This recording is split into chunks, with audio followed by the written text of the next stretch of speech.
It's 17th of August today. Three news stories.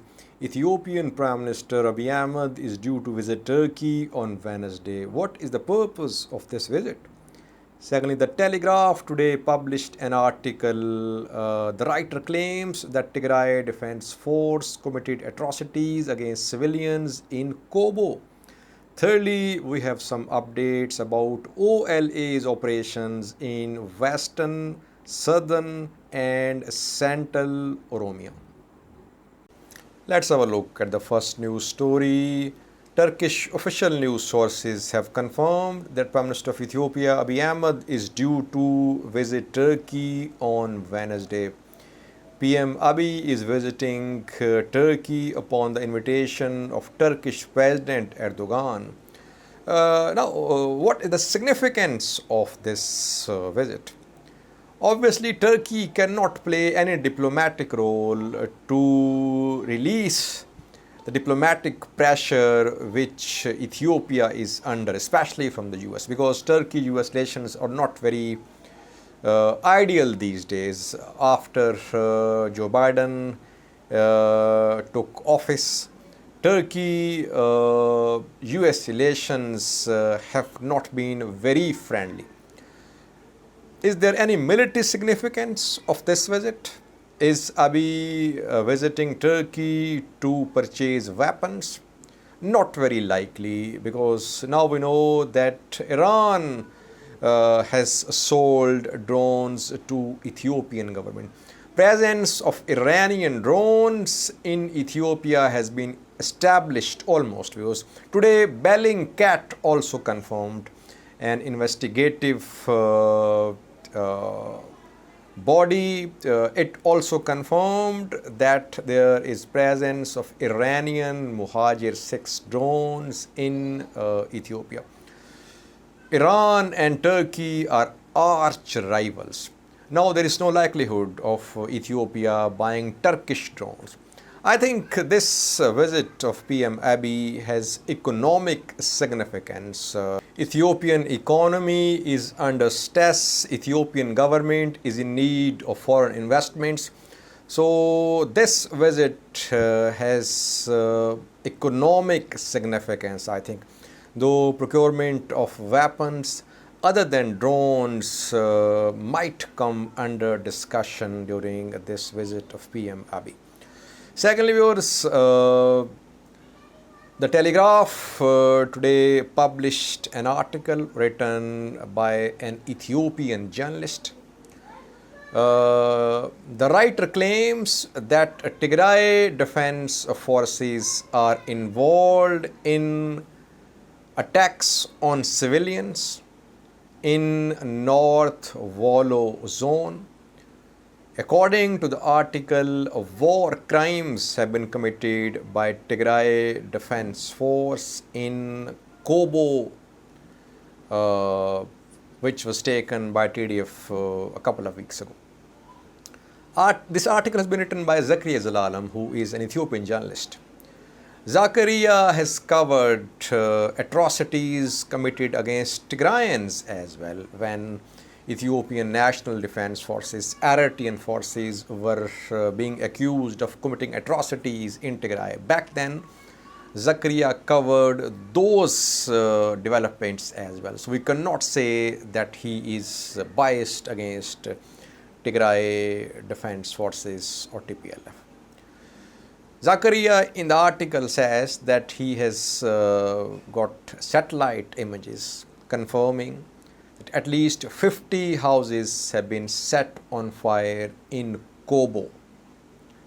Shelling has been carried out on civilian settlements, and house to house searches have been carried out and civilians have been killed.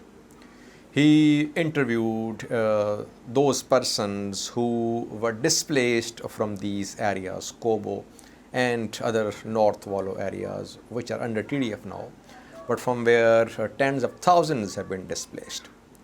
TDF denies all these allegations. TDF says that it did not conduct any artillery strikes on civilians. It did not commit any war crimes against civilians in North Wallo. Well, I can confirm only one thing, that artillery strikes are being carried out. It's not surprising, it happens that artillery strikes are carried out, and artillery strikes are never accurate. Even the best of artillery pieces, they cannot fire accurately at the target. Artillery shells land off target, it happens. Civilians are killed during artillery strikes, but no one is going to admit that views. Tigray Defense Force did carry out artillery strikes on Kobo. We know that the areas to the east and west high places were captured first by TDF. TDF placed artillery pieces on these high places, and city was targeted. Forces inside city were targeted, Amhara forces. Civilians might have been caught in this artillery firing. But in Voldia, we saw that TDF showed restraint. TDF was in a position to enter this city. Civilians took to the streets. TDF did not launch artillery strikes on Voldia. Now, there must be independent investigations into civilian killings.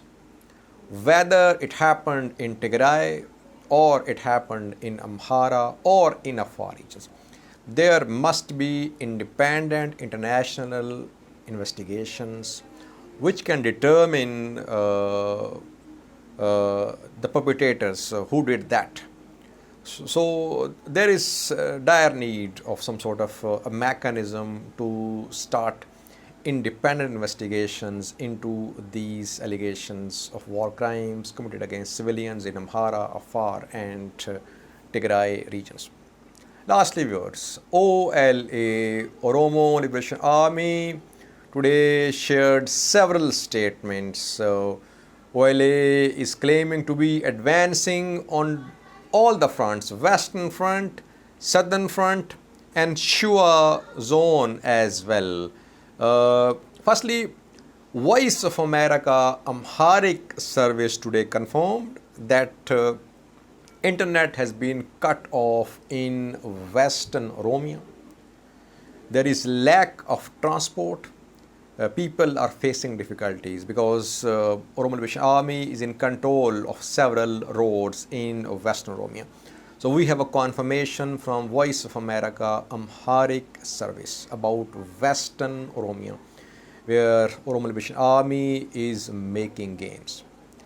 Then Southern Oromia. Here, two main cities of Guji zone, Bole Hora and Nagale, are under siege. Oromo Liberation Army is trying to take control of these two cities, Nagale and Bole Hora. Both are major cities. If these two cities of Guji, Bole Hora and Nagale fell, it means that OLA would be in control of almost entire Guji. Thirdly, we have an update from Shua zone, Western Shua zone. Here, according to OLA, they have taken control of a village called Tikar Enchini, which is around 150 kilometers away from Addis Ababa, capital of Ethiopia. OLA is advancing towards Nakamete as well. Nakamete Bahida road has been cut off by Oromo Liberation Army, but OLA is not in control of Nakamete city. It's advancing towards Nakamete as well. So on both fronts, Western Front, Southern Front, Oromo Liberation Army is advancing. It has not blocked Moali border crossing between Ethiopia and Kenya.